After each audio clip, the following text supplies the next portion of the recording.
Now that we're through that. Anything that helps us grow in compassion. I was in prison and you visited me. Anything that helps us grow in compassion. In my last year at St. Mary's Seminary, which was actually located then at that point out of the Center for Pastoral Leadership in Wycliffe, transitioning from a more urban setting, one of my hallmates came to be Father Neil Kukuthi, that time seminarian Neil. At one point, I had heard he had a medical background. Wow. Anything that helps us grow in compassion. Then I heard that he also had a subsequent legal background. Anything that helps us grow in compassion. Setting those two aside, took up holy orders. He's the pastor now at St. Clarence in North Olmsted. You know, at one time at St. Mary there was the team of Father Coletta and Father Coletti. Well, at one time at St. Clarence there was Father Neil and Father Neil. Right? Father Neil Kukuthi and Father Neil Walters. There you got it. Who sends his best, by the way. Who sends his best, and indeed also has a passion for and has given, as it were, his heart to ministry among the incarcerated.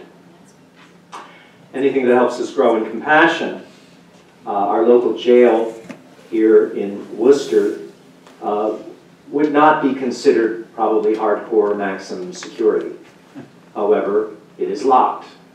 And regularly people from our parish extend themselves in visiting those who are imprisoned. Anything that helps us to grow in compassion. My own priesthood, a number of times I've been contacted either by the local jail or several Ohio correctional facilities to make myself available to visit. Judging from what I experienced just getting inside for a visit with my collar on, I can only begin to imagine what it would be like. Anything that helps us grow in compassion. Without further ado, it is great pleasure, honor to have with us and to present to you now Father Neil Kukuthi, Mr. Joe D'Ambrosio.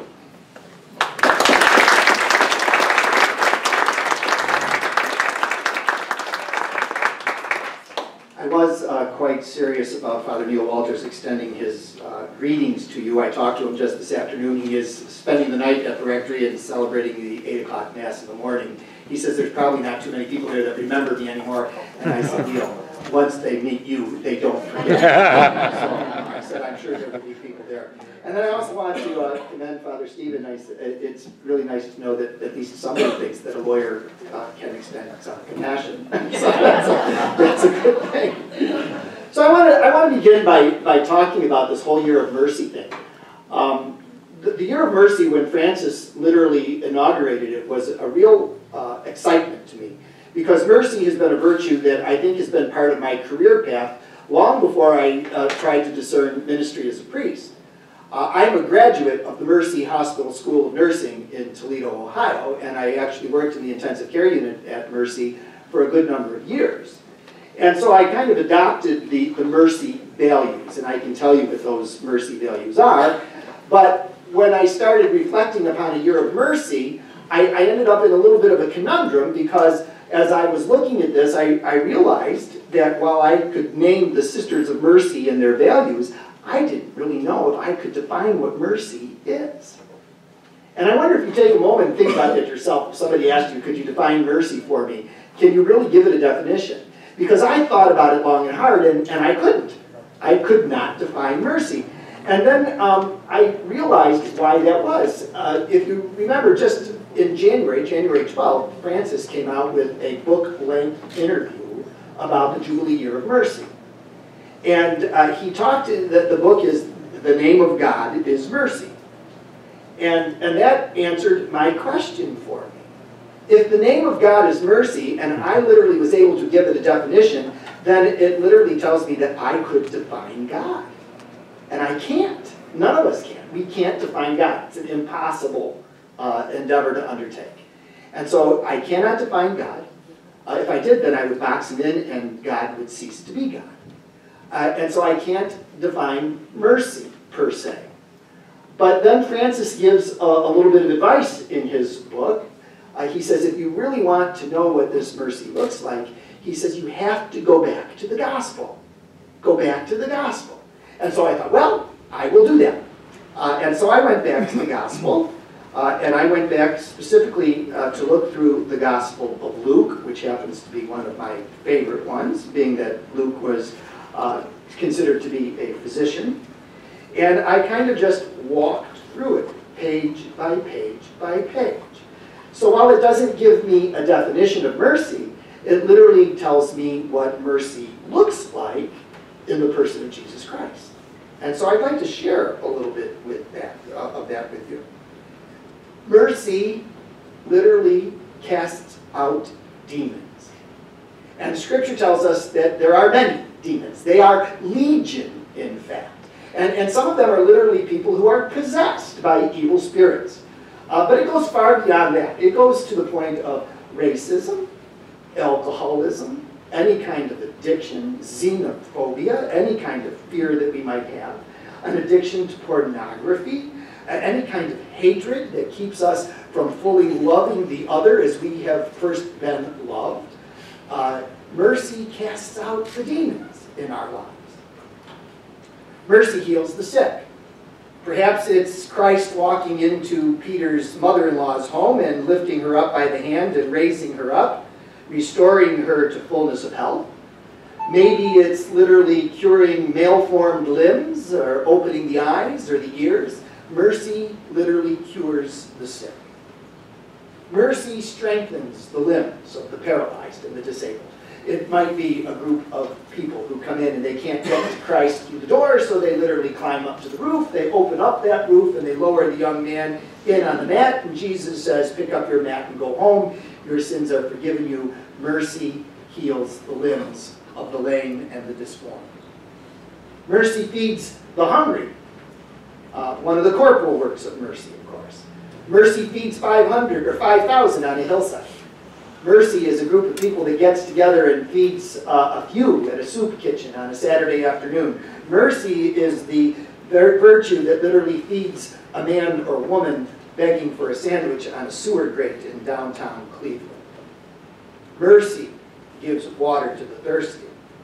Mercy is the Samaritan woman at the well, literally thirsting for faith in Christ. It's Christ thirsting for the woman's faith.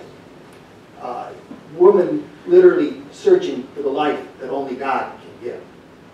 Mercy loves the stranger. And whether we like it or not, the rain and the sun falls on the good and bad alike. Mercy literally loves the enemy and challenges the enemy to a newness of life. Mercy stops the hemorrhaging of a woman who's been bleeding for 12 years, exhausting her resources with physician after physician after physician. Mercy is the woman crawling on her hands and knees through a crowd so that she can literally touch the hem of his cloak so that she can be made whole, and she is. But mercy stops the hemorrhaging of human compassion. Mercy stops the hemorrhaging of human sympathy and human empathy. Mercy literally calls us to live no longer for ourselves, but for Him and for one another. Mercy does that. Mercy pardons the sinner. Mercy tells us that in spite of our faults, we are not only valued, but we are loved beyond our imagination. Mercy calms the storms of our lives. It may be literally storms that we are caught in and literally destroying our possessions and our homes. It might be unemployment, domestic abuse or violence, an acute illness, a spiritual upheaval. But mercy calms the storms. Mercy bandages the wounds of one who falls prey to robbers. Mercy is the one who picks up the wounded victim and offers hospitality and shelter and salve for the wounds. Mercy picks up that which is lost and carries it home. Whether it be a lost coin or a lost sheep and even a lost son. Mercy brings them home. Mercy brings justice to those who are wronged. whether it be a persistent widow who has to keep going back to the judge and to the courts over and over and over again until she is heard. Mercy brings justice to wrong. Mercy raises the dead to new life, whether it be from death row and a dead man walking, whether it's Lazarus being unleashed from his bounds. Mercy raises the dead to new life. Mercy opens the eyes of the blind and the ears of the deaf, the eyes of the Pharisees who choose to remain in their blindness rather than see the truth of the human person and the human condition. I might not be able to define mercy, but I know what it looks like. And I go back to the gospel, and I can see what mercy was to Christ, and I can see what Christ calls us to be. And so I want you to imagine, if you will, for just a moment, if you can, I'd like you to imagine for just a minute a world without mercy, without those things, without the goodness that it does and brings in our lives. Imagine just for a minute a world without mercy.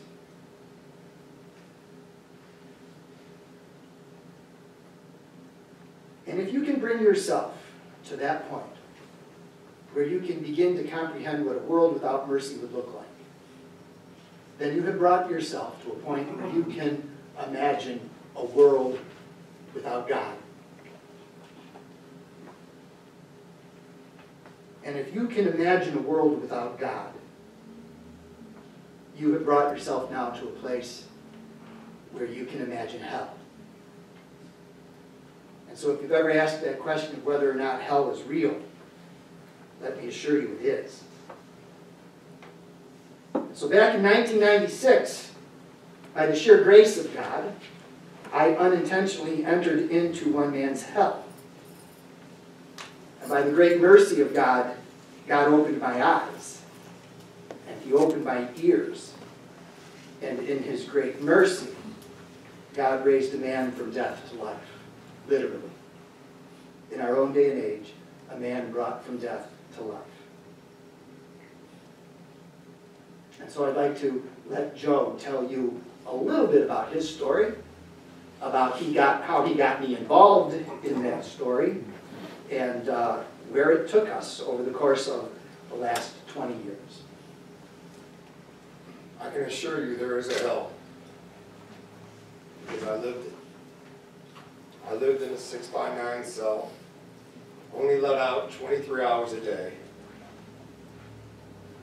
No one in sight that would help. I tried everything. I wrote everybody. Every innocent project, every journalism school, every law school, every newscast, everybody and anybody. Nobody wanted to hear it. I even wrote Oprah. Come to find out, so did he. She didn't answer either one of us, so. But truly, to sit there and have no hope, and no one wants to listen. Oh, they all say they didn't do it. Once you're convicted and you're in that orange jumpsuit, they don't want to hear you no more. They don't even want to hear you when you're going to trial. Because the first thing you see is the guy led in an orange jumpsuit and handcuffs. Well, they had to do something. Why else would they have him there? And that's even before trial starts. But to sit in that cell for 23 hours a day and try to find somebody that would try to help you in the darkness is beyond understanding.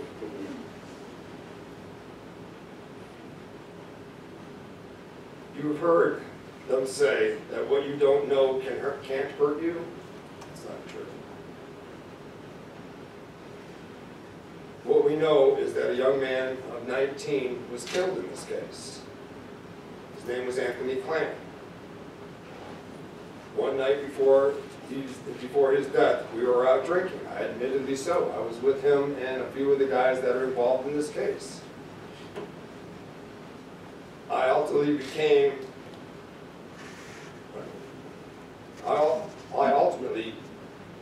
became between the two people that were having an argument in the bar that night, and then we got thrown out of the bar.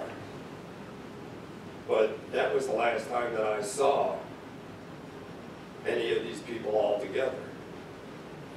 It was later on that evening that I was with the victim again, but when we dropped him off, it was late at night, it was the last time I saw them. But what they did is they took 2 total different days and combined them into one to put me with him on the day he died. I was with him 24 hours before that, but then they took the 2 days and put me in there. So it was, we went to the bars, we drove around, and I supposedly then took him and killed the young man. Well, there was nothing farther than the truth of that, but nobody wanted to listen to me. I was never in trouble before with the law.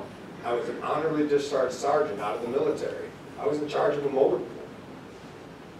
And yet they took the word of an admittedly alcoholic, drug addict, welfare cheat over my word. And it was very hard. And I was running near the end of my appeals. It was 11 years after the fact. And then my mother died. And death row is not allowed to go to any funerals. So luckily, around this time, Father Neil was already writing a man that was on death row. And he heard about my mother's funeral and went and commemorated it in my honor. And the next time he came down to visit this guy, he asked the guards if they could see me and he could walk me through my funeral. Luckily, the guards liked me because all I did was work on my case and stay out of trouble. So they actually allowed him to come back and visit with me and try to walk me through my mother's funeral. Well, like I said, I was writing everybody, and nobody was helping, nobody was responding. But now I have this man in front of me in a locked room. He can't go nowhere, he's stuck. And I'm like, okay, this is my shot. I got some human in front of me, and he can't go nowhere. I'm bolted to the floor, but he can't go nowhere either because the door's locked. And he's trying to walk me through my mother's funeral, and I keep thanking him very profusely and saying, well, you have to help me because they're trying to put me where she's at. And he kept saying, no, I can't do that. And he would start talking about my mother's funeral and tell me what dress she had on and all this. And I'm like, thank you, well and good, but you have to help me. I didn't do this.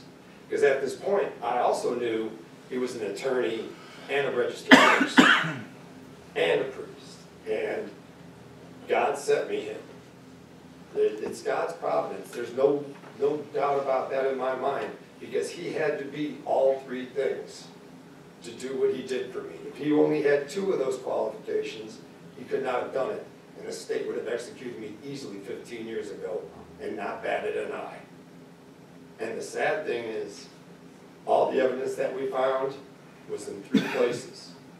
The prosecutor's file, police file, and the coroner's file. And it was there all along. And he started digging with very little digging and started coming up with this stuff some 11 years after the fact.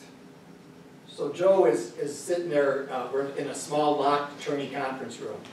And literally, I was doing just exactly what he said. I was telling her who said the mass, what was in the homily. You know, I was talking about the dress that she wore. I gave him a copy of the prayer card that they gave out at the funeral home, literally trying to bring him some kind of closure to losing his mother. And he didn't want to hear it. Well, it's not that he didn't want to hear it, but he had a much different agenda than what I had that particular day. He had an agenda of somebody trying to break open his case. And he's literally, I mean, he was literally pleading for me to do that. And I was saying, no. I was, you know, a newly ordained guy at the time. Didn't have a whole lot of leeway of what I could do or not do at the parish. And I knew that these death penalty cases were enormously long cases just at the trial level. We're talking about 15 volumes of trial level work. And, you know, we're talking 500 pages a volume, 15 volumes in a normal capital case. And not only has that taken place, but now we're 11 years into the appellate process. So all of the different state appeals that went through the district court, the Ohio Supreme Court, now we're going into the federal level, and he wants me to investigate. And I'm like, I don't have time for this. And one of my biggest things about getting involved on death row was I knew that some inmate eventually was going to come around and manipulate me for service or money or something, right? Because they all manipulate you. We know that. And so I was literally trying to tell him, no, I can't do this. And then he said the one thing that really caught my attention. I have the shortest death penalty trial in the state of Ohio history. 2 3/4 days from let's start to you die. That's one volume, less than 500 pages. 438 pages. 438 pages. That Double space. Double spaced that the state literally tried him in and sentenced him to death. A normal capital case, you can't pick the jury in one volume. It ended up not being a jury, it was tried to a 3-judge panel. But presenting all of the evidence and the mitigating factors in 2.5 days and sentencing a man to death. I said, there's something not right here. It felt wrong. It felt wrong. And so I agreed to take the trial transcript home with me that night. I made the captain of police swear to bring it back to me. It took me 2 years to get that thing. So I was like, and it's like, really? You're making a priest swear to you? And I was like, well. But when it takes 2 years to get something that's that important, You got it. I can get it back. In better shape than when I gave it to him, really. Because I got the contract. Yes. So I took the trial transcript home, and I read it that night. I read it from cover to cover that very same night. And I got to the coroner's testimony. It was Elizabeth Baldach. And I got to her testimony. Anthony Klan was a 19-year-old kid, unfortunately involved with a shady group of people, and in the drug culture of Little Italy in the late 1980s. Anthony Klan was literally sliced from ear to ear. Huge, massive wound. And then stabbed 3 times in the chest. But what caught my interest was the coroner's testimony. They failed to sever either of the carotid arteries or the jugular veins. But what they did was that they opened up 2 very large gaping holes in Anthony's trachea. I worked with trachea patients for every day for 15 years, and it doesn't take a rocket scientist or anybody to really know this, that when your airway is compromised, you can't talk. As a matter of fact, when they're weaning you off a ventilator with a surgically created trach, they give you what they call a Passy-Muir valve to plug the hole so that you can speak while you're being weaned off the ventilator, and that's what you sound like. This guy had 2 holes, not surgically created, gaping wounds. He was under attack. There's no way he would have known to go into his neck and plug them. There's no way he could speak at all. And not only that, but the autopsy protocol showed that Anthony had 650 milliliters of blood in his mediastinum. The coroner testified that he was running away from his attackers, screaming for his life. Don't kill me, please don't kill me. It's impossible. He could not have been doing that. If anything, he was literally drowning in his own blood. But he wasn't screaming. And so I thought to myself, I know with a certainty that this was physiologically impossible. This testimony, whatever reason, cannot be true. And it is not factual. And there's no disputing that. So what else is wrong? And that's the question that literally we had to keep asking over and over and over again. What's wrong? Because he wasn't listening to me. He wasn't believing me. That's true. If he could not physically verify it himself, he wasn't having a word I said, no matter what I said and how I said it. Plus, this case is so confusing, and it has so many twists and turns. When you read it, it's like, no, it just can't be. So when I'm telling him this fantastic stuff, telling him that the cops are lying, the police or the coroner's lying, and the prosecutor's lying, he's not believing me at all. Well, and everybody thinks that, you're a priest that gets involved, right? And as soon as they say that you're a priest that gets involved, you are a bleeding heart liberal, and you're an activist priest. So I've become an activist priest all of a sudden. But you heard Father Steve tell you about me. I'm not a stupid man. I mean, I have a degree in nursing, communications, law, and theology. I'm not going to believe this man just because he tells me he's innocent.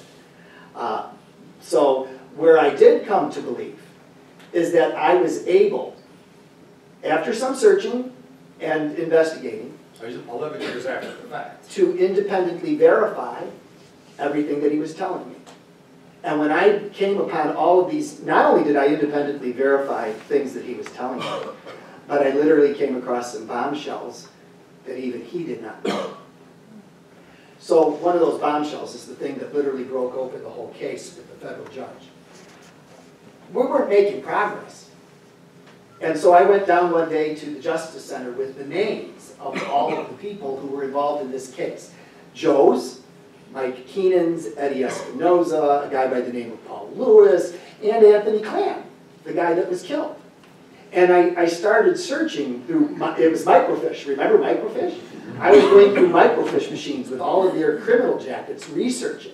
And I wasn't finding anything that I didn't already know. I mean, these guys had long-standing histories of drug dealings, selling, whatnot.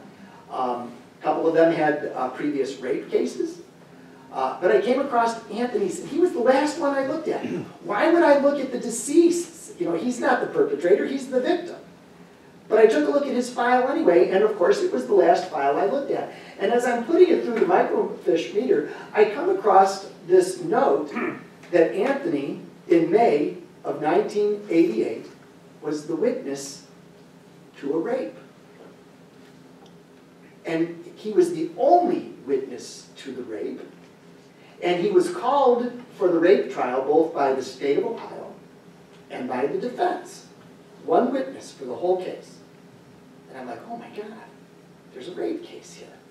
And then I dug a little bit more, and surprisingly, they named the rape victim in his jacket. This was a young man that was raped. His name was Christopher. Christopher was blind and had cerebral palsy. Christopher was Anthony Clam's roommate. And so Anthony Clam comes home, interrupts the rape. Christopher is allowed to escape. He goes immediately to the police. The police take him to, at that time it was Mount Sinai Hospital in downtown Cleveland. They do a rape kit on him, and the very next day they arrest a man for the rape by the name of Paul Stoney Lewis. So Stoney Lewis is in prison for the summer. He's indigent, so he's in prison for the summer of 1988. Christopher gets a summons to appear at a pretrial proceeding involving the rape case. So he gets he's got like pie-shaped vision. And so he can read like this. And so he shows up. He shows up at the Justice Center in the appropriate courtroom on August 11th, 1988. But the date was August 1st, 1988. So he showed up on the wrong day. And because of want for prosecution, they released Paul Stoney Lewis, the rapist.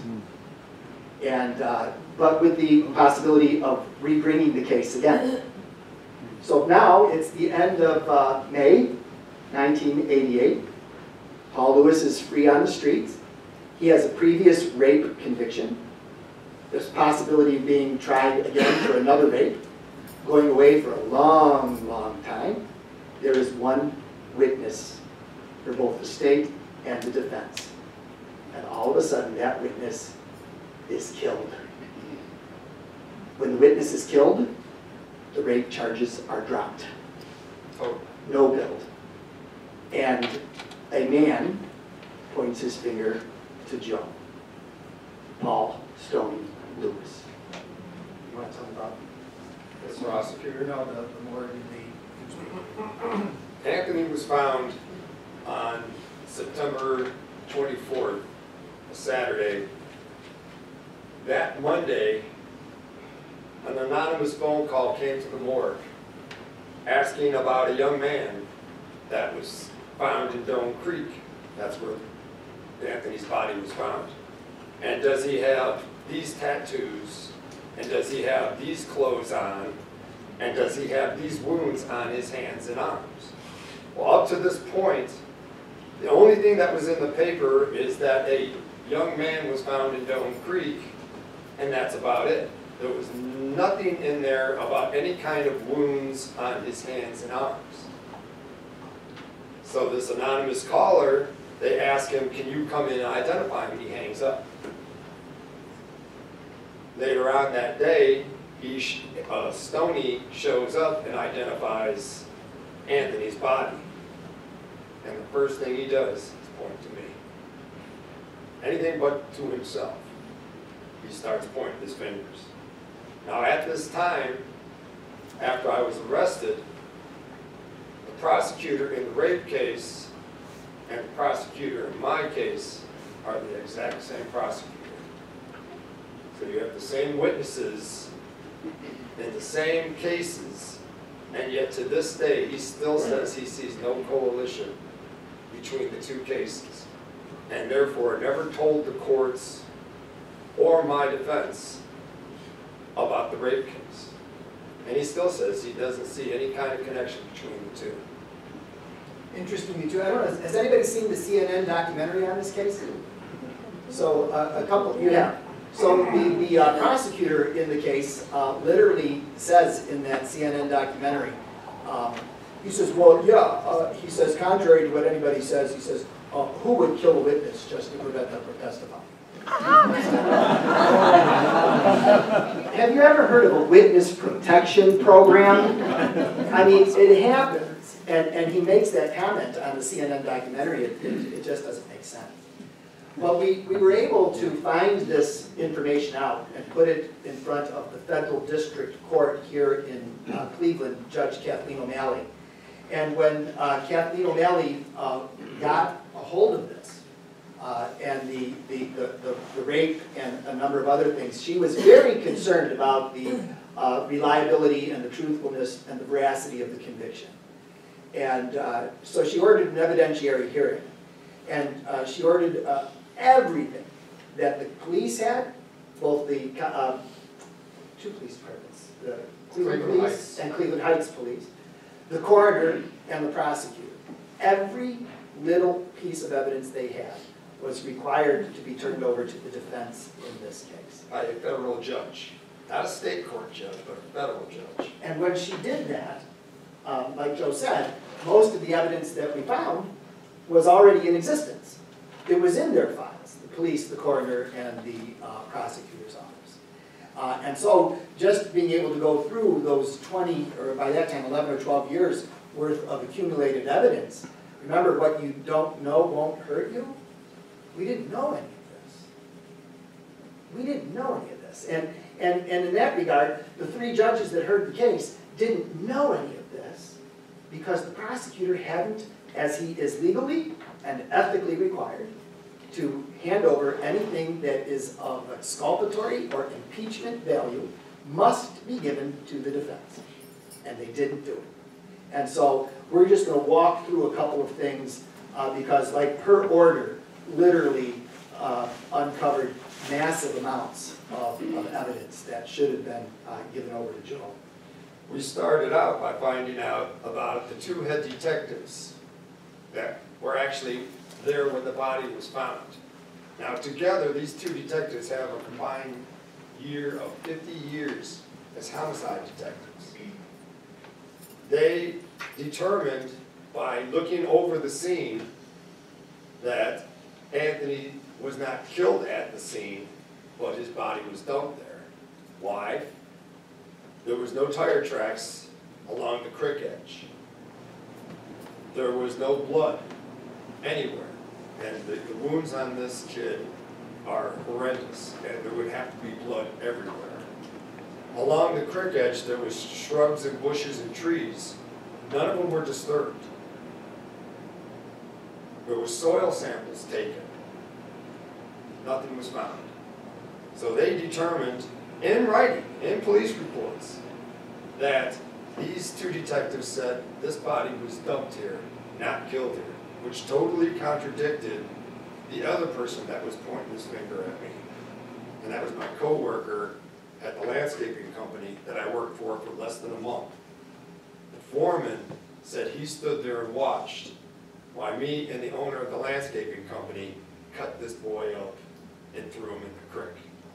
Well, these two detectives, within an hour of looking at it, determined he wasn't dumped at the creek. He wasn't killed at the Well, right, he wasn't killed at the creek, that he was just dumped at the creek, excuse me. But when, this was the weekend that the body was found, come Monday, these two detectives weren't working, another detective took the case over. And his theory of what happened was that he was killed at the creek, no matter what these two detectives said. So they hid these two reports from these two detectives. We never knew they existed.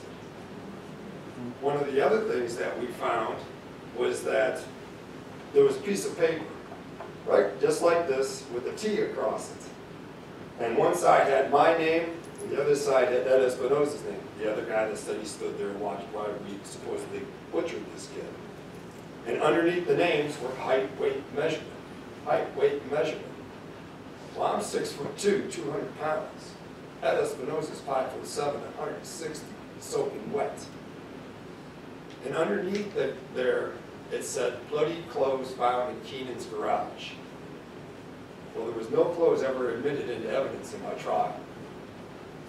When they were asked where the bloody clothes were, they said they got destroyed. Because it would have been an OJ moment. Because they would have said, these are the bloody clothes that you were wearing when you killed him. I was like, give them to me. Let me put them on. And I would have probably got them up to about my knees. And that would have been about it. So they magically disappeared. And never to be found. There was a known informant that was arrested around the same time I was, that was sitting in the county jail. When he heard that I was arrested, he called his handler from the phone. Every phone call in the county jail is recorded. He called his handler and told his handler, you have the wrong guys. Look elsewhere. The only reason why we know this is 2 little lines and 1 little police report. And then after that, it says audio tape attached. So we go back to the judge and say, why didn't the prosecutor turn over this tape? We want this tape. We want to know what this boy said. The judge asked the prosecutor, where's the tape? He said, we can't find it, Your Honor. She's like, well, who was the last one to sign it out? And they kind of hemmed and hawed for a second and said, prosecutor's office. And we can't find it. Right around the time we found out that this guy existed and this tape existed, well, supposedly existed, Anthony Creamy died. So we couldn't even go to him and find out what he said, how he said it, how he knew what he knew. And that was that's something huge. He's sitting there telling his handler, you got the wrong guys. And yet they're pushing forward with this case. So you can see, I mean, there's Tons. I mean, we could go on and on and on, and we'll tell you a little bit more. When Judge Kathleen O'Malley gets all of this information in front of her, she has no choice but to reverse the conviction and the sentence and send him back for a retrial. And so she does that, and she says you must, State of Ohio, release him or retry him within 180 days. And so the state didn't like her opinion, so they appealed it to the 6th Circuit Court down in Cincinnati, and that court upheld the opinion and said, no, he must be retried or released. So the state begins the retrial proceedings. And boy, you talk about a circus. I sat in on every single one of those retrial proceedings, and you would be appalled to think that our justice system could even begin to allow that to happen. But it did. And all the way along, the state was saying, you know, Judge, we are ready to go to trial.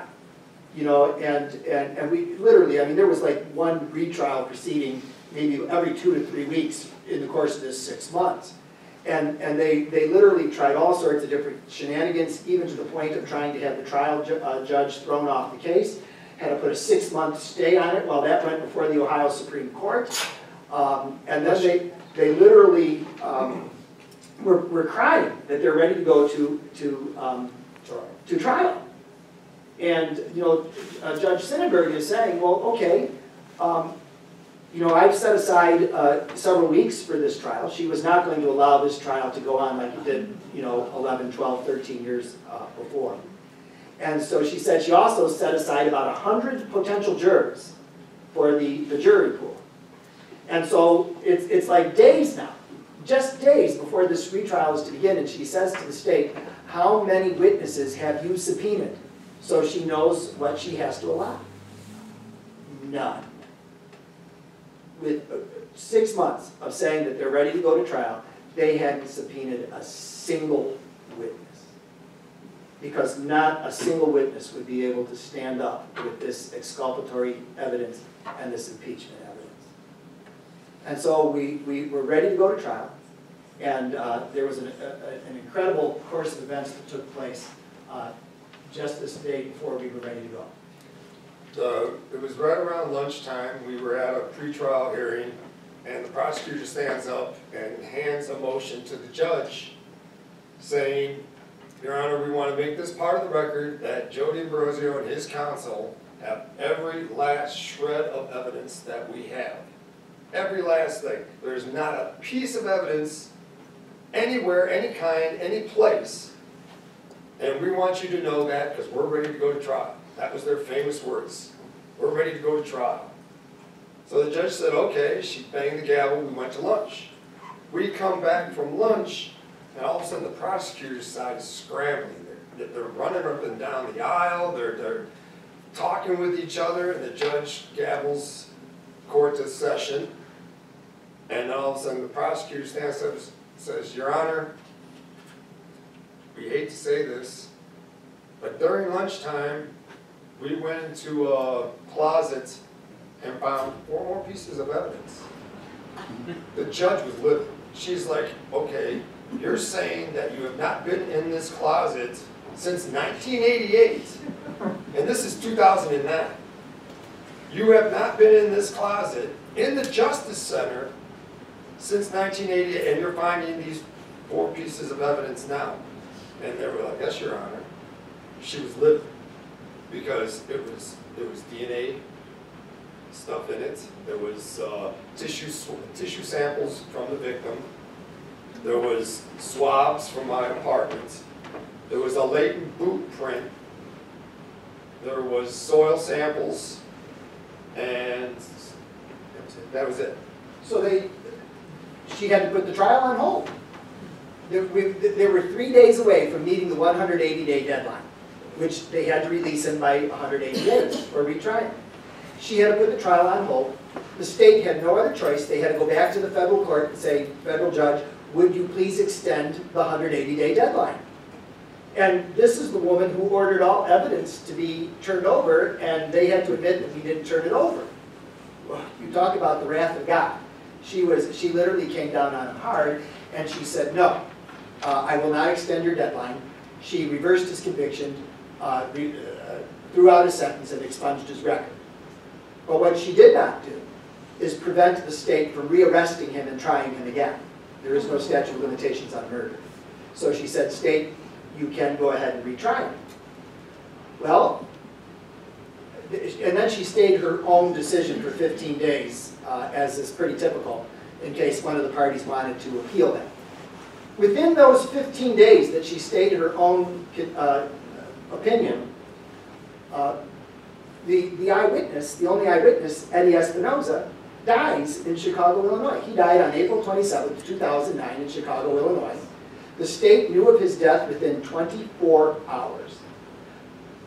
But unbelievably, the state failed to inform the defense or the federal court or the state court of that death until June of that year. So Joe went back and said, this is ridiculous. There's no way I can get a fair trial. And so he went back and asked the judge at the federal district court to reconsider her decision and to bar his re-prosecution. Well, the case was up at the 6th Circuit, so she had to ask for the case back, which they set back down. She did reconsider her opinion. She did bar his retrial, and the state didn't like it. So they appealed that decision to the 6th Circuit Court in Cincinnati. And the Sixth Circuit Court in Cincinnati agreed with her opinion that this case could not be constitutionally retried. And they upheld the reversal or the bar on his prosecution. They didn't like that, so they took it to the United States Supreme Court. And the United States Supreme Court refused to hear the case. And so Joe was totally and officially exonerated from this crime on January 23rd, 2012. And so here he is today.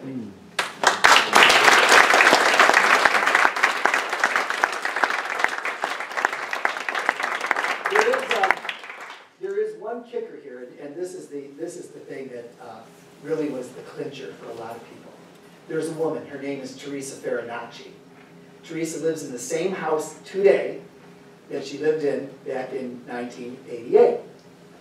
And she's very clear on the days. She was coming home from her niece's wedding rehearsal dinner on Friday night. And it's late Friday night, maybe even early Saturday morning, and she's coming into her house. It's Little Italy, you know, they're alleys, they're not streets, and the houses are right on top of each other. So she comes home, and she hears this violent altercation and screaming in the home next to her. And she calls the police. And the police respond. The log is still existing. The police respond to her call. But by the time they arrive at her home, it's dark, lights are off, things are calm, there's no screaming. So rather than knock on doors or wake people up, they just write it off. And they don't investigate. Now it's Saturday, and Teresa is on her way to the wedding. And she comes out of her house, and she looks over to the side, and she sees Anthony in the back of a pickup truck. And she calls out to him because she knows him from the neighborhood, and he does not respond. So she calls out to him a second time, and she's thinking he's sleeping off of a drunk, and he does not respond. And now she regrets the fact that she did not go over to the bed of the truck and investigate a little bit more, because she would have found him there dead. The person who lives in the house next to Teresa Farinacci is Paul Stoney Lewis. And that's where she heard the violent altercation on Friday night to Saturday morning. And she saw his body in the back of the truck waiting to be taken to be dumped into the creek bed. There's more. There's more. But you get the picture. You get the picture. And so we discovered this most of this in 2001. And so I said to Joe, Joe, we've got this. You're going to be out in six to 9 months. We'll have you out of there.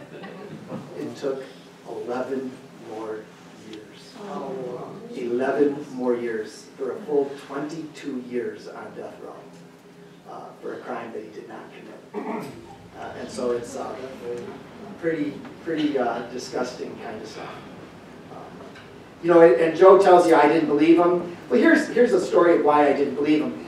Joe tells me, you know, that he has alibi witnesses, and he just needs to find them.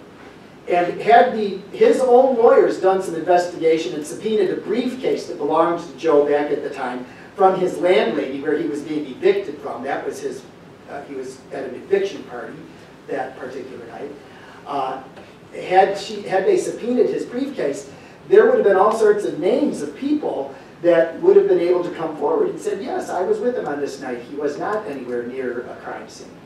And he said, Neil, you have to help me find these guys. And I said, okay, I'll do my best. Who are we looking for? And he says, his name is Matt. Serious as a heart attack. And I said, okay, Matt who? He said, I don't know. And I said, seriously, you want me to go back up to Cleveland and find a guy named Matt? And he says, yeah. And, you know, I mean, that's like a needle in a haystack, right? So he had an attorney at the time. His name was Joe Bodine. He was from Columbus, and he worked in the Ohio Public Defender's Office. And Joe Bodine really devoted himself to this case. He did enormously good work for Joe. And Joe Bodine was at a legal function a fundraiser down in Columbus, Ohio. And while he was at this function, a female attorney comes up to him and he says, you know, I hear you're working on that D'Ambrosio case up in Cleveland. And he said, yeah. He says, I've been assigned to it. And she says, well, you know, I have a friend up there that knows a little bit about this case. And he says, really? Who? Matt. So they actually found Matt. That is no lie. Matt Alves was the name. And we found him.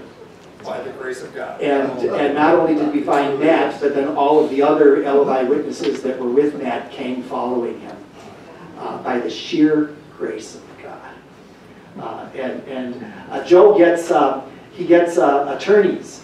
You know, he's indigent. He has no money, and he ends up with attorneys from Jones Day representing them. Death row inmates don't get Jones Day attorneys. So there was a death row inmate. World-renowned law. I think they know it. So there's a death row inmate by the name of John Spurko who is up for execution, a friend of Joe's. And John Spurko is meeting with his spiritual advisor, and he says, there's nothing you can do for me anymore.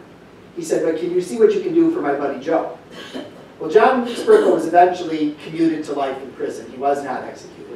But his spiritual advisor is the pastor of a large non-denominational church in Columbus. So he goes back to his congregation where there is a well-known attorney by the name of Jeffrey Sutton. And Jeffrey Sutton is a partner in Jones Day. So he says to Jeffrey Sutton, will you help me here on this case?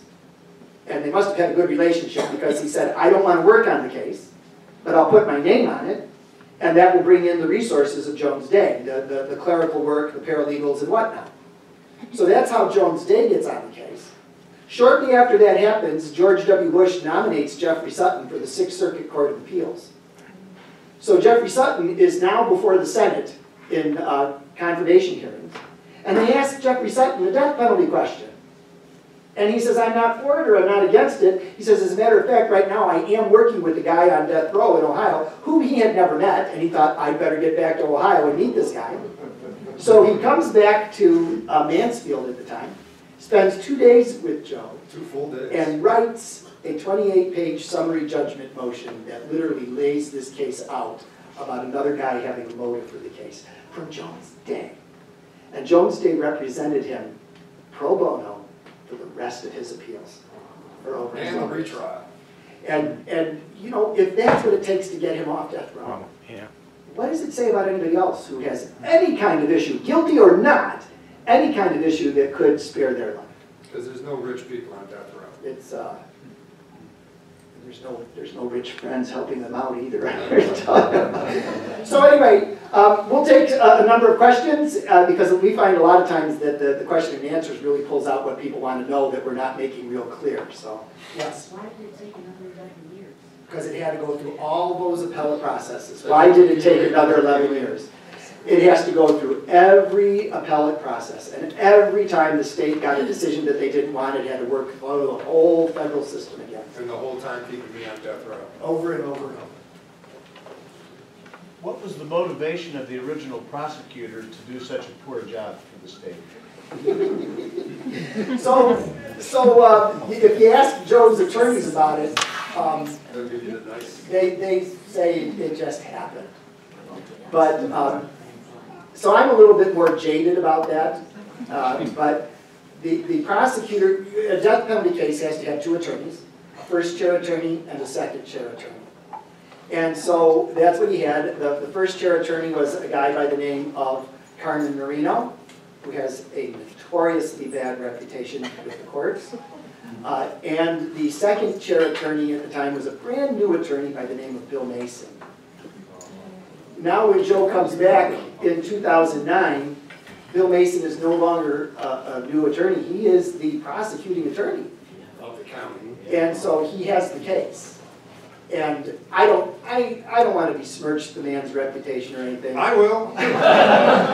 But I have to believe that he had to know what was in the files back in 1988 and what was turned over and what was not turned over. And I think that in 2009, he probably had every vested interest not to bring that to the light.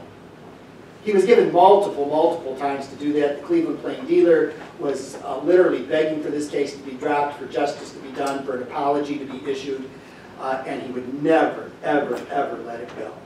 And that's my suspicion. Yes. Why was there no jury trial? I was never in trouble before with the law. I didn't have the clue about the law or how the system works or anything like that. And I thought I had Perry Mason for attorneys. Ended up I had Barney Fife. And they told me it was in my best interest to go with the three-judge panel, and they're the attorneys. I also think part of it was that the photos of the victim were horrendous. I mean, so it would have been very prejudicial to his defense if those got in front of a jury. And so I think they were making their determination based on that. I just don't think they wanted to do the job. It's much easier to try a three-judge panel than it is a jury. So as you look back on that, do you think the outcome might have been different? Oh, I know it would have been. Even people that read my trial transcript, even though it was only 2 3/4 days, most people that read it have doubt. And that's all you need is reasonable doubt. I would disagree. I don't know that it would change the thing because they didn't have the evidence. True. So the three-judge panel didn't have any of this presented to them. And now if that had been presented to them and brought out, then yes, the federal court literally has a quote. Had this material been presented, no reasonable jury would have found this man guilty. I have a follow-up question. Is this the way the state always conducts itself in these matters? Does it never admit? Oh, it never admits. They won't admit that they got it wrong. No. Paul Lewis, Ed Espinoza is dead. Paul Lewis lives in South Bend, Indiana. He actually brought him back for the retrial of some of the proceedings. But for them to pursue Paul Lewis would mean, implying that they got it wrong. And if they get it wrong, then a checkbook has to come out. And so they're not going to do that. Do they do it? You know, this was a death penalty case out of the late 1980s. You know, the death penalty had just been reinstituted in the late 1970s. There was a big concerted effort with the prosecutor and the police and the coroner working together to get these capital trials and these convictions. So would it happen today? I don't know. But what concerns me is that Cuyahoga County is one of the largest counties with a number of inmates on death row. And many of these death row inmates currently there are out of the same time period with the same prosecutors and detectives. And that causes me to have great concern for what might be in their cases or what might not be. Now, don't get me wrong, I believe most people on death row are guilty of the crimes that they committed or that they're there for. But not all. I mean, I can name some other cases for you where I believe there are some innocence issues. And I can name some other cases for you that, for instance, David Steffen. David Steffen's not a Cuyahoga County guy, he's a Hamilton County guy. David was the first guy on death row in Ohio from the modern era of the death penalty. He was sentenced to death in 1981. He was convicted of killing a young woman by the name of Karen Range. He was a door-to-door salesman. And he knocks on her door, she lets him in to demonstrate the equipment, and she's killed. David did kill her, and he confessed to killing her. But he was indicted and tried for rape murder. And that's important because the murder alone would not have been an aggravating circumstance to convict for the death penalty. But rape murder is an aggravating circumstance that allows a capital case to go forward. And he admitted to the murder and always denied the rape. Why would you admit to murder but not to rape? And he adamantly professed that. Come to find out, again, 20-something years later, that David Steffen was telling the truth. Karen Range was raped by the morgue worker post-mortem in Hamilton County back in the the early 1980s. Maybe you are familiar with him. His case is currently working through the courts. because they have found out by his own admission that he raped numerous corpses as it was going through the Hamilton County court system. So David's still waiting for a retrial. Now, David, without the rape conviction, would have been sentenced to 15 to 25 or 15 to life, and he'd be out by now, serving the time that he would have been served without a capital case. I think we got issues there. Arthur Tyler is another case from the Cleveland area. And we know Clarence Elkins' case, the Michael Green case. Joe's is not a one-off with injustice. Okay? You may prove that a lot of people aren't guilty. Well, That's not true. There is 154 exonerees from death row across the United States. Of that 154, only 8 are DNA. No, 19. I'm sorry, 19. Only 19. Everybody are DNA. thinks it's DNA, It's not. but it's really not. Only 19 cases of DNA evidence have reversed death row convictions. What has reversed death row convictions is law school students, pen pals, advocates, journalism students who think something doesn't smell right here, and people getting involved, and literally just asking the community to be held accountable and responsible. It's not the courts. That's what really gets people removed from death row. There's still 19 cases. 19 cases. We have a good friend, Damon Thibodeau. Damon was the exoneree right after Joe, back in 2012. Spent 18 years on death row in Louisiana for murdering his own cousin. And he confessed to it. And he says, he'll tell you, he says, I was one of those people, he says, that would never think anybody would confess to something that they didn't do. But he said when they beat you down and they keep you awake for 24 hours and they don't feed you and they don't give you something to drink and they're in your face and yelling and screaming and you're exhausted emotionally, he said, I would have told them anything they wanted to hear. I would have told them anything they wanted to hear, and he said, and I did. I did. And after he got a night's rest and some food, he recanted immediately, and he spent 18 years on death row. His case was proved by DNA evidence. He was released on DNA evidence. Yes? I had a question for Joe, just from an outsider's perspective. It seems like quite a few years of your life lost, for a lack of better, About 80% of my adult life. Right. Just as far as transitioning to the outside and maybe even how your spiritual journey kind of helped you with that, or very much just so. struggles and Very much so. I mean, If it wasn't maintain your for sense of humor. If it wasn't for Father Neil and St. Clarence and the people at St. Clarence, I'd be lost. I truly was, or truly would be. Well, but I've never felt more unconditional love than I have from the whole parish there. They have done everything for me. I work for St. Clarence because nobody's going to give me a job. Can't get a loan. Can't do anything. This thing will haunt me for the rest of my life. But if it wasn't for Father Neil and St. Clarence, I would be lost, because there is nothing in place for an exoneree. They open the door and kick you out and hope you mess up so they can sit there and say, see, we told you he was bad.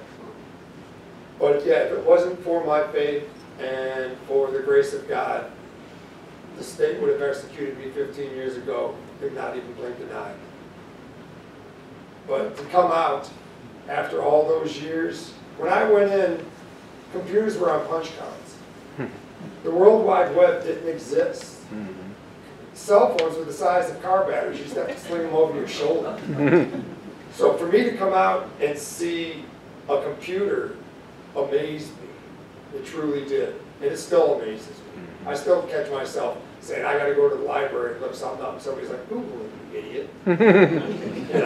Just because it's amazing. It truly is. That everything could be just at the tip of your fingers. But it's also a curse. I'm exonerated. But Google my name. I hope you have a day or probably a week to read it all. So even though I'm exonerated and my record is clean, just punch my name in. It all pops up. So, you know, an employer, because employers do that, that's one of the first things they do now is Google your name.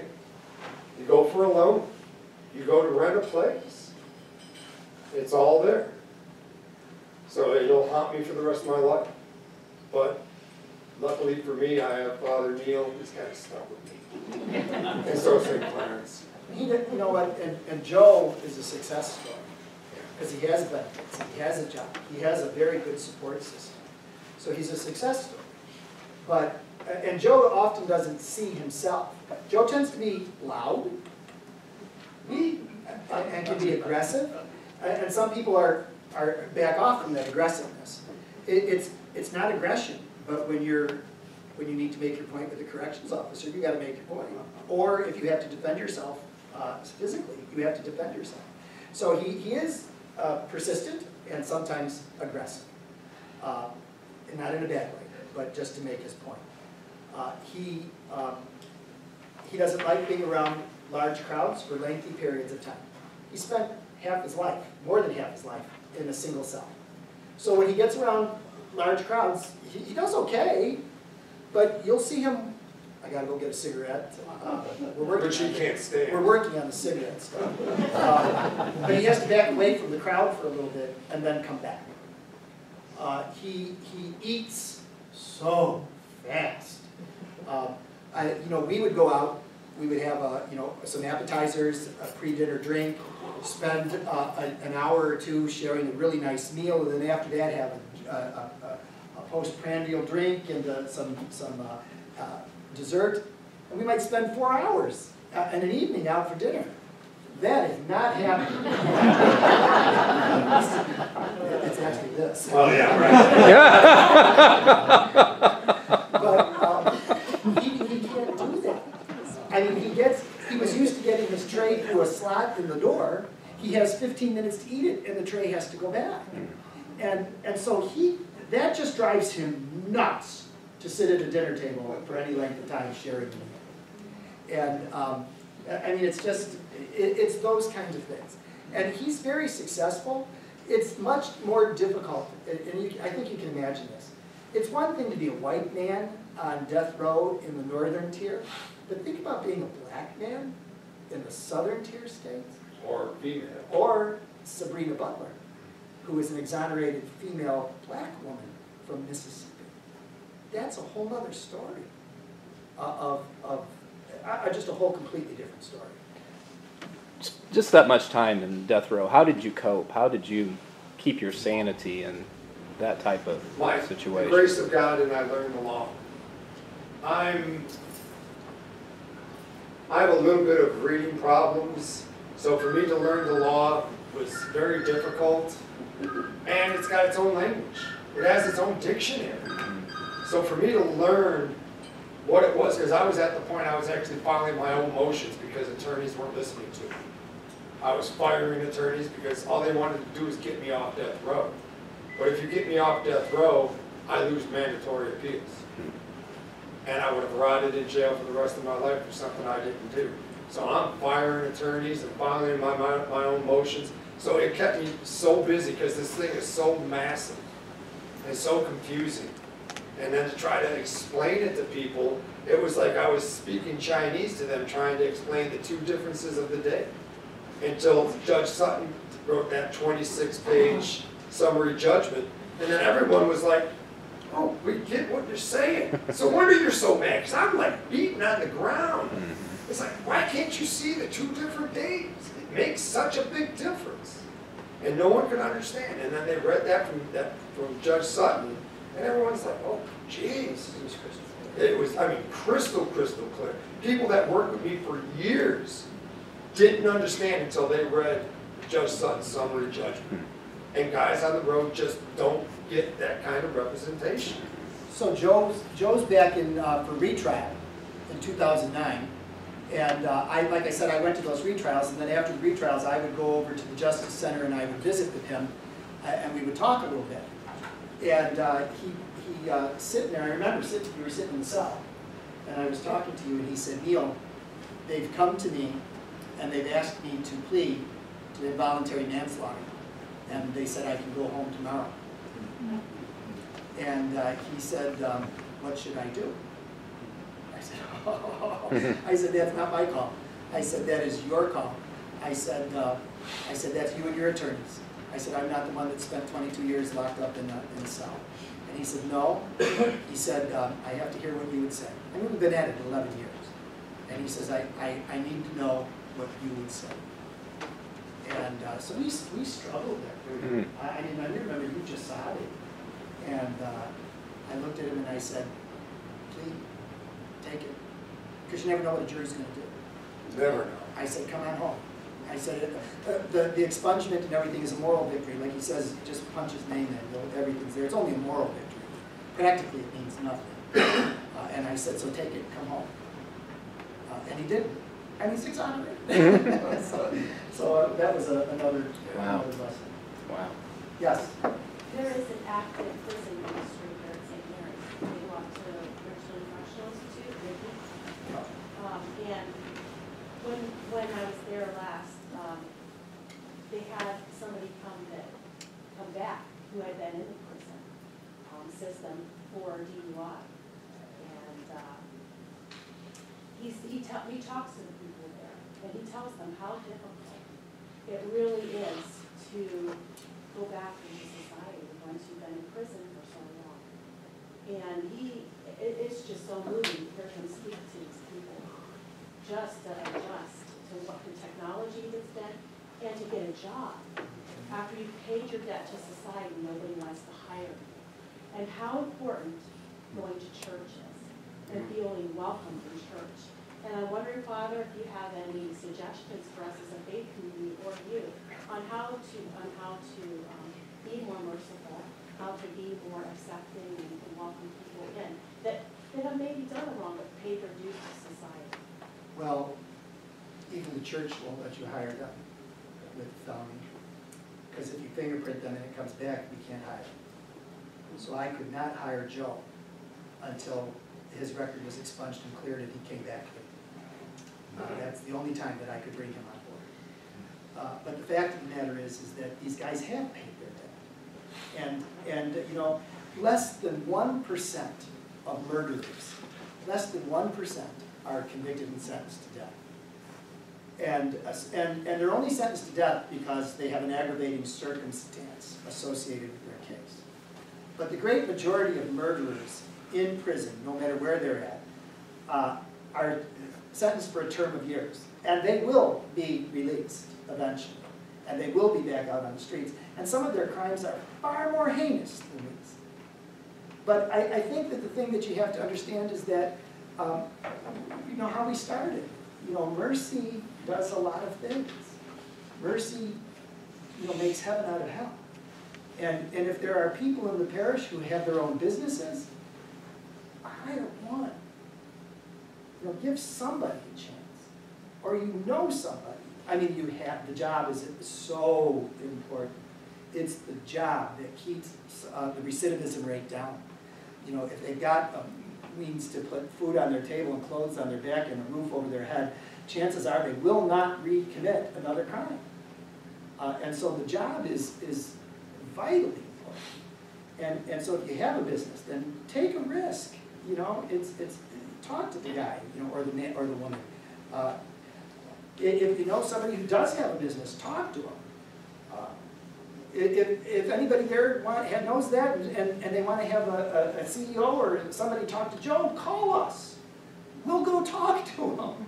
You know, we'll show them a success story. And we'll tell them about other success stories. You can understand their fear and their apprehension. But they don't hear the other side.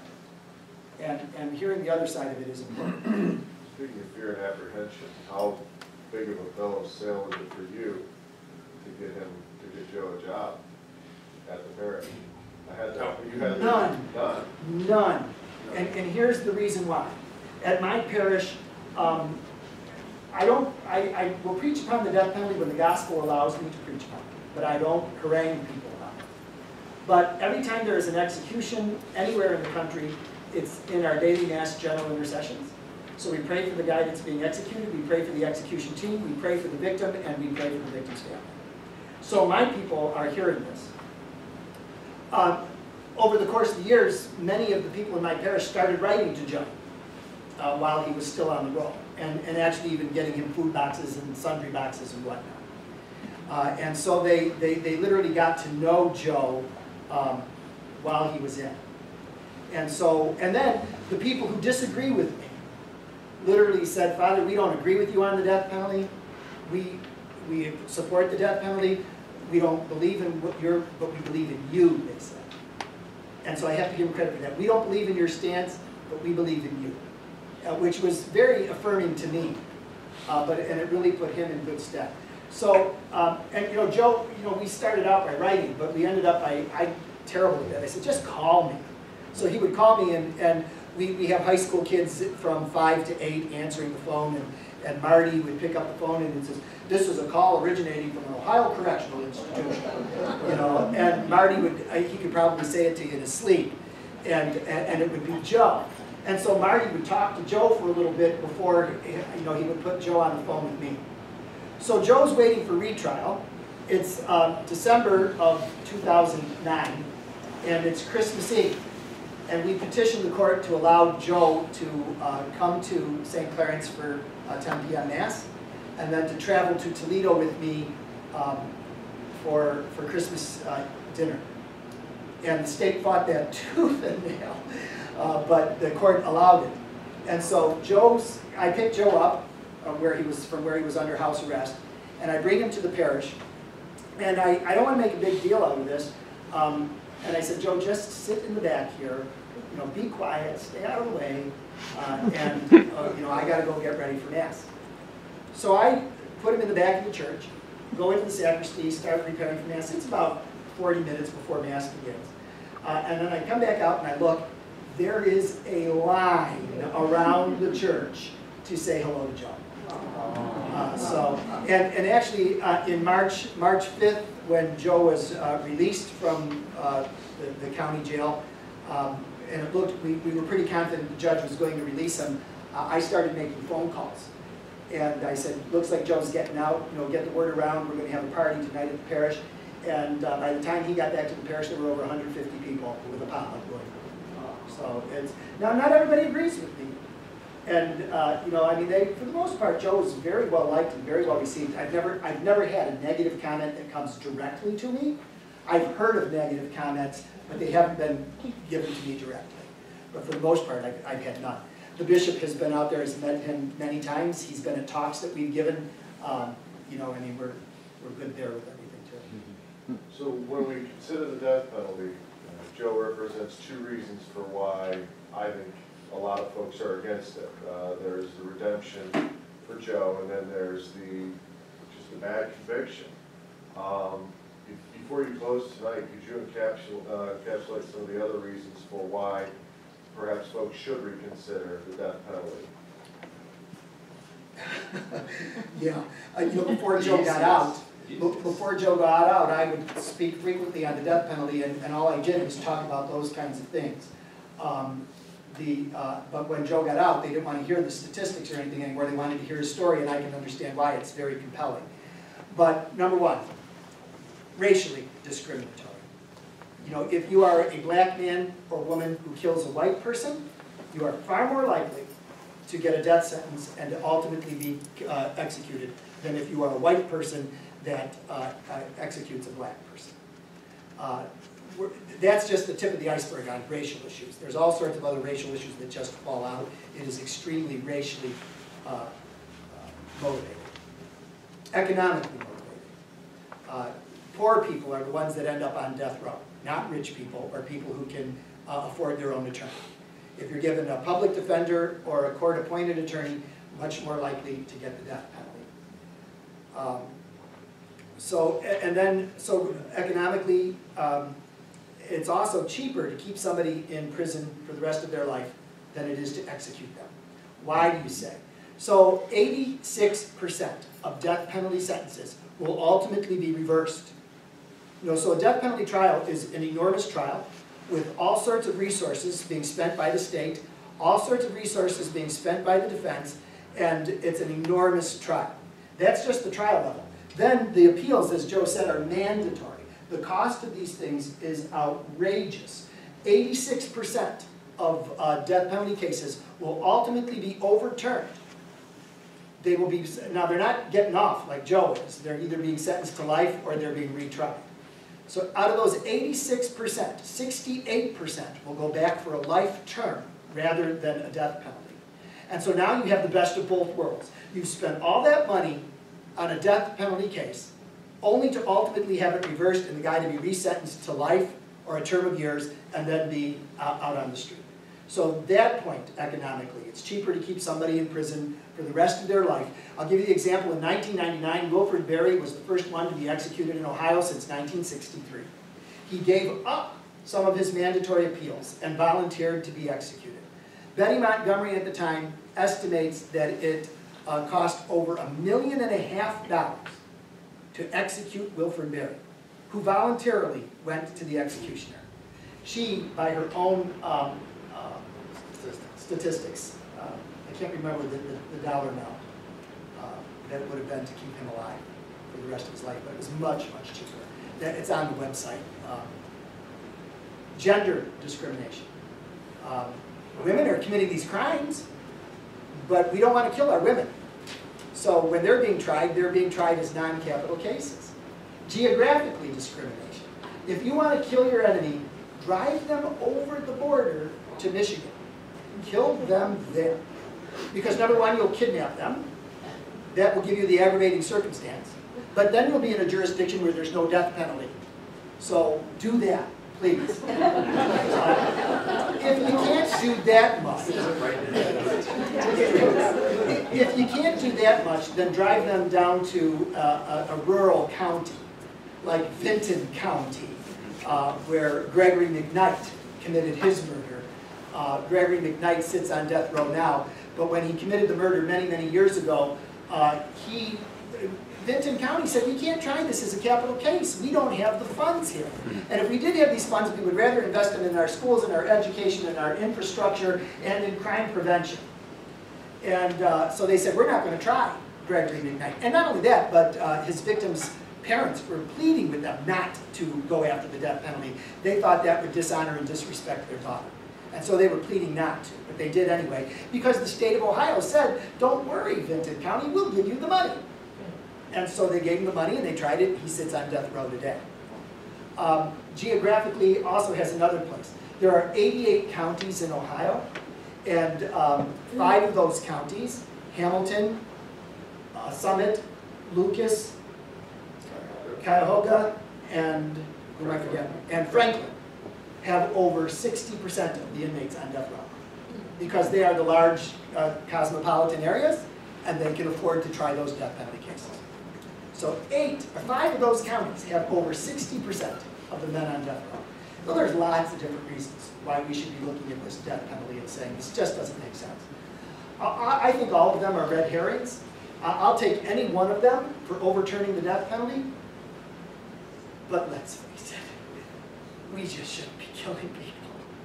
I mean, there's the biggest reason. That's not going to be a reason that convinces too many people.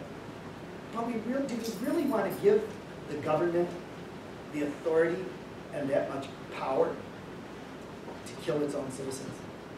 I don't think we want to go there. And that's not what the justice system was supposed to be about.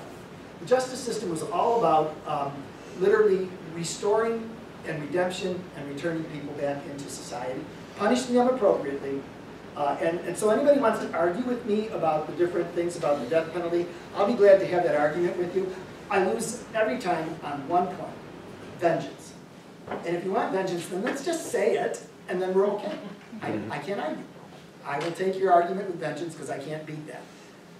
But I don't think that's what we're about. Or I don't think we should be about that. So I want to wrap up. I want to tell you 2 stories. Don't do this. You do this anytime. Because they're funny. So Joe gets out on March 5th, and it's a Friday. And I happened to have the weekend off. He never has the weekend. And I said to him, I said, Joe, let's go away. And let's get away for the weekend. And he says, well, where are we going to go? And I said, I only have 2 days. I said, we have to go someplace where we can drive. So that gave us Chicago, Toronto, or DC. It's March. He says, let's go to DC, it may be a little warmer there. And he said, let's go to DC, I want to visit the Supreme Court where I know my case is going to show up. So we decided that we're going to go to DC. I get up early Saturday morning, I go on Priceline.com, and I get this beautiful boutique 5-star hotel on Pennsylvania Avenue, just blocks from the White House, for $91 a night. So we leave about 4 o'clock in the morning to get to DC. We get to this hotel, we pull up, we valet the car. Now, mind you, he's just got free the day before. So we And walk. I've never been in a 5-star hotel before in my life. I'm from the country, we don't do such things. So we valet the car, we just have a knapsack, each one of us, it's just a couple days. So we walk up to the room, big, huge room, and off there's another room with a powder room, and then off the powder room is another room with the commode and the shower and the bathtub. And I walk in and I toss my knapsack on my bed, and I turn around, he's still in the hall. And he's looking into the room. And I'm like, I never thought that this might be culture shock for somebody coming out of prison. And so he's standing in the hall and he's looking into this room. And I looked at him and I said, are you okay? And he tosses his knapsack onto his bed. He surveys the room and he looks into a corner. And he sees in the corner that there's a small water stain in one of the ceiling tiles and some paper that's peeling off the wall. And as serious as he can be, he looks at me and he says, this place is a dump. And I said to him, don't even go there. I said, at least the commode has its own room. Now, in my defense, this is a yes, there is. This is a $500 a night room. If you pay $500, do you want to see water stains and peeling? Maybe the $91. Instead of rusted bars. Well, but still. It still was ridiculous. So then we go to, that very same night, I want to take him out for his first steak dinner. So we're walking down Pennsylvania Avenue, turns into M Street, that goes down into Georgetown. And so we're walking along Georgetown, or M Street, and we're checking out all these big expensive restaurants, and we come to this steakhouse, and it has the menu board outside, like you see. And so I go up to the menu board, and Joe's standing behind me looking at the menu, and he says, Neil, I think this is a pretty expensive place. Now you look in the windows, and you can see tablecloths, crystals, 5 forks, 3 spoons, knives, everything's laid out there. He says, I think this is a pretty expensive place. And I said, what makes you think so, Joe? And he says, I don't see any prices on the menu. And he was looking for the description of the item, and then ... dollar sign, and then the price. And what he had here was a description of the item, subset, price with no dollar sign.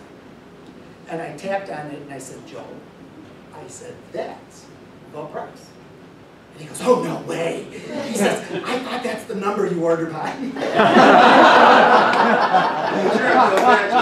In the time I was gone, prices at least doubled on everything, so I'm just amazed by that. And to pay that kind of money for a steak was ridiculous. So It was very expensive. we go in and we sit down, and he's going over this menu, and he finally looks up and he says, I think I'm having the chicken. And I said, okay. I said, I thought you wanted a steak. And he says, oh, I do. And I said, well, what's with the chicken? And he says, well, the chicken's cheaper. I said, get the steak! So he eats. Remember we talked about him eating, right? I mean, he's through that steak in a heartbeat. And before you know it, I mean, I haven't even cut into mine. He's done eating, and he has all of his dishes stacked symmetrically on the top with the glass sitting right on top. And I said, Joe, tablecloths? No stacking plates. So when the waiter comes by and is taking the crumbs off, Joe's like, it's those kinds of things. And he's gotten much better, but I'm learning. We will stick around if anybody wants to talk, but truly, folks, we're called to be a people of mercy. And mercy is often uncomfortable because it challenges us. and it challenges us to be more than what we are. But it doesn't challenge us to the point to be more than we can be. And we have a year here to literally capitalize on it, that we're being called upon. So give some deep, deep reflection to what mercy means, and to look at those corporal works of mercy and those spiritual works of mercy, and committing yourself to being a people of mercy once again. Thank you.